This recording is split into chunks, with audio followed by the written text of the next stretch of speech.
Industri penerbangan komersial telah menjelma menjadi simbol kemajuan teknologi dan konektivitas global.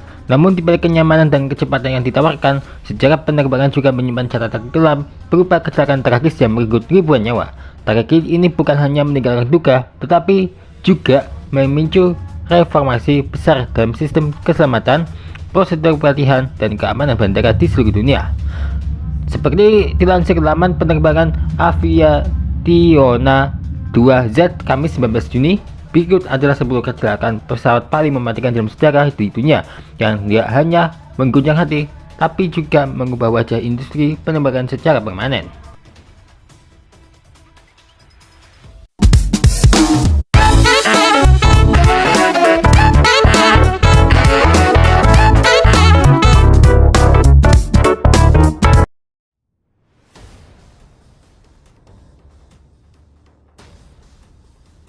Yang pertama adalah tragedi Bandara Tenerife yang menelan korban jiwa 583 orang. Tanggal 27 Maret 1977 menjadi hari tergelap dalam sejarah penerbangan ketika dua pesawat Jumbojet KLM dan Pan Am bertabrakan di landasan Bandara Los Reyes, Kepulauan Kanari, Spanyol. Dalam kondisi kabut tebal dan komunikasi radio yang membingungkan, pesawat KLM lepas landas tepat saat Pan Am masih berada di landasan. 583 orang tewas dalam kecelakaan yang disebabkan oleh miskomunikasi, egoisme pilot, dan kurangnya radar permukaan di bandara kecil tersebut. Target ini memaksa industri untuk menerapkan standar komunikasi radio internasional, sistem radar canggih, serta pelatihan manajemen awak atau crew resource management yang lebih ketat.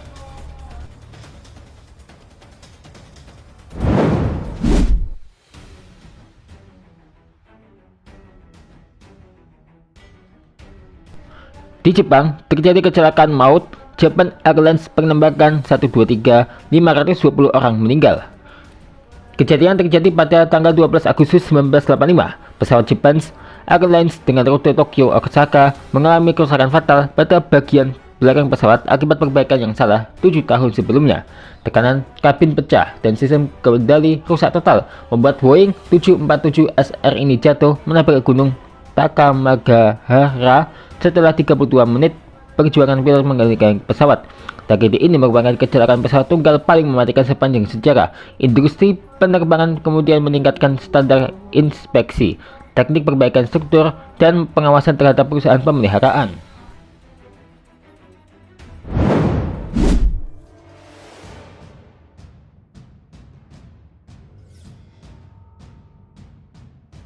Sebanyak 349 nyawa melayang karena tabrakan udara Charlie Dagri. 12 November 1996, pesawat Saudi Arabian Airlines bertabrakan di udara dengan Kazakhstan Airlines di dekat New Delhi, India. Kesalahan komunikasi, buruknya penguasaan bahasa Inggris awak Kazakhstan, serta ketidaktaatan terhadap ketinggian yang ditetapkan menyebabkan kecelakaan di udara yang menewaskan 349 orang itu. Indian kemudian mewajibkan semua pesawat komersial memasang TCAS atau Traffic Collision Avoidance System dan memperketat syarat penguasaan bahasa Inggris bagi awak internasional.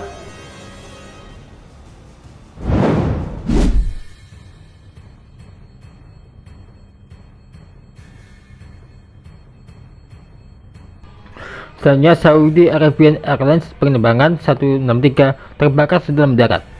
Tragedi terjadi pada 19 Agustus 1980 saat pesawat Air 1011 Tristar Saudi Arabian Airlines berhasil mendarat di Riyadh setelah kebakaran di kompartemen kargo.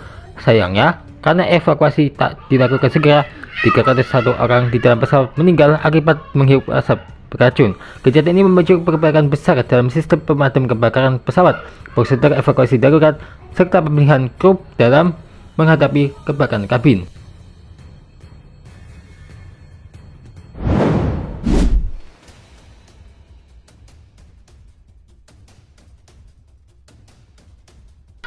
Berikutnya adalah Malaysia Airlines MH17 ditembak jatuh di Ukraina. Terjadi pada tanggal 17 Juli 2014 lalu. Dunia dikejutkan dengan jatuhnya pesawat Malaysia Airlines MH17 di wilayah konflik Ukraina Timur. Pesawat Boeing 777 itu ditembak jatuh oleh rudal Buk milik separatis pro-Rusia, menewaskan 298 penumpang dan awak. Insiden ini menjadi mengingat keras bahwa jalur penerbangan di atas zona konflik sangat berisiko. Kini, maskapai di seluruh dunia lebih berhati-hati dalam merancang rute penerbangan dan berkoordinasi dengan badan intelijen serta otoritas militer.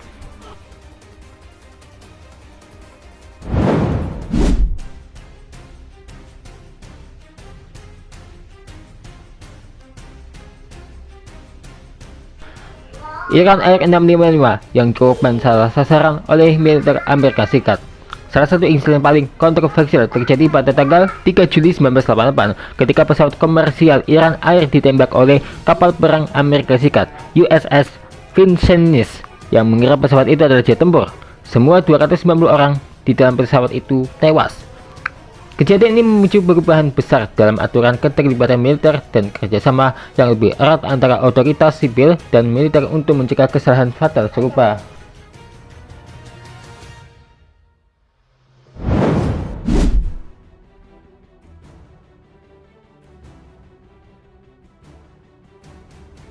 Miris. Ini adalah kecelakaan American Airlines penerbangan 191, mesin copot saat lepas landas. Terjadi pada tanggal 25 Mei 1979, pesawat DC-10 milik American Airlines jatuh tak lama setelah lepas landas dari Bandara Chicago O'Hare. Salah satu mesin terbot menyebabkan kerusakan sistem kendali dan pesawat kehilangan kendali penuh. Semuanya 273 orang termasuk di darat tewas, 2 yang di darat. Nah, kecelakaan ini membongkar praktik pemeliharaan yang salah dan mendorong reformasi menyeluruh dalam prosedur perawatan dan desain struktur pesawat.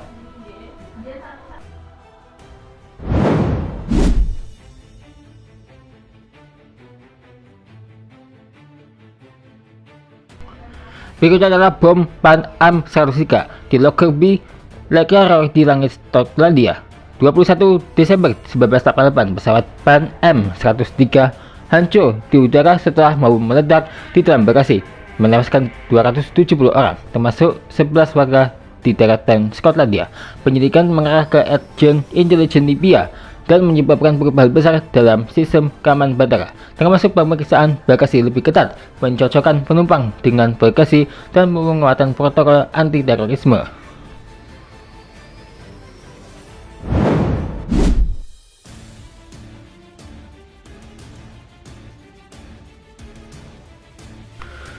Berikutnya adalah Air India Flight 182, terorisme internasional. Pesawat Air India Flight 182 meledak di atas Samudra Atlantik tanggal 23 Juni 1985 akibat bom yang diletakkan oleh ekstremis Sikh. Seluruh 329 penumpang tewas. Tragedi ini menyoroti lemahnya koordinasi intelijen dan kelengahan keamanan di bandara internasional. Sejak saat itulah otoritas penerbangan meningkatkan kerja sama intelijen serta memperkuat sistem deteksi bahan peledak di kargo dan bagasi.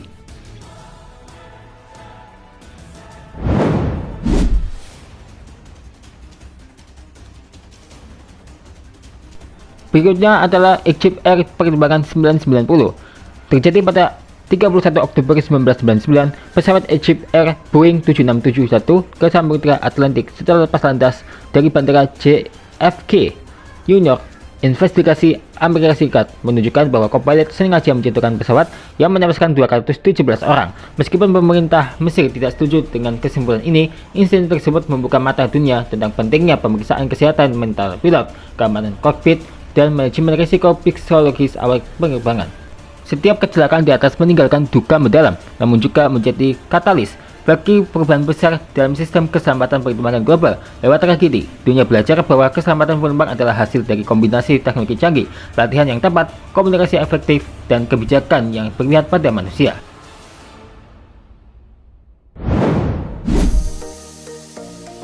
Ramen versus mie, kira-kira beda apa sama ya? Ramen adalah salah satu makanan Jepang yang banyak diminati orang Indonesia. Kamu mungkin juga salah satunya. Nah, tahukah kamu apa aja bedanya mie asal negeri Sakura ini dari jenis mie yang lain? Meski dikenal sebagai makanan yang berasal dari Jepang, ramen sebenarnya merupakan sambungan dari kata ramen yang dalam bahasa Tiongkok berarti mie yang ditarik.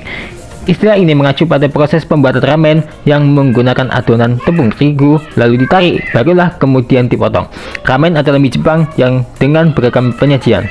Dibanding dengan mie jenis lain, ramen memiliki bentuk yang lebih tipis. Ramen pun biasanya dihidangkan dengan guyuran kuah kaldu beragam rasa, seperti shoyu dan miso, serta dicampur berbagai sayuran seperti toge dan rumput laut. Kamu bisa menikmati ramen di restoran yang menyajikan hidangan Jepang atau membelinya dalam bentuk instan. Apapun pilihan kamu, pasti nggak mengkonsumsinya terlalu banyak karena ramen minim nutrisi tapi tinggi kalori. Nah, mengingat ramen adalah kuliner yang sangat populer, ada banyak banget varian rasa yang bisa kamu cicipi. Ramen pun memiliki variasi bentuk dan cara yang mengolah, hingga bumbu serta kuah yang digunakan untuk memperkaya cita rasa ramen itu sendiri.